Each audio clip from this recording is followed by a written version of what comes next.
আসসালামু আলাইকুম। রওনা দিলাম আজকে মাওয়ার উদ্দেশ্যে।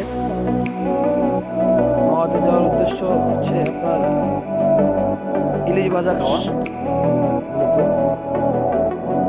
রাস্তায় আসার পর দেখতেছিলাম রাস্তা ফাঁকা, আর এদিকে রাস্তাঘাট সবসময় ফাঁকাই থাকে। আপনারা যারা মাওয়াতে গেছেন জানেন, এদিকে রাস্তাঘাট আগের তুলনায় অনেক মানুষ ভালো করছে। যাই হোক, আগের তুলনায় অনেক ভালো, রাস্তাগুলো অনেক সুন্দর এবং চওড়া, সবসময় প্রায় ফাঁকাই থাকে।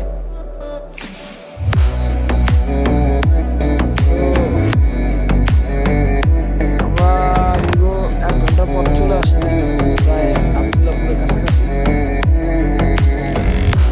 এটা আবদুল্লাপুর, এটা মুন্সিগঞ্জ অর্থাৎ কেরানীগঞ্জ, মুন্সিগঞ্জের মাঝামাঝি আবদুল্লাপুর, সেই আবদুল্লাপুর আপনারা অনেকেই চেনেন, আবার অনেকেই জানেন না।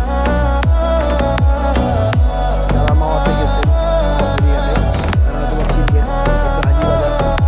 বাসা থেকে যখন বেরোইছি, বেরোয়ার পরে বাবুবাজার আসার পর আমরা চলে যাই। বাবুবাজার ব্রিজের পর থেকে আমরা চলে আসছি খুব কম সময়, অল্প সময়ে চলে আসছি।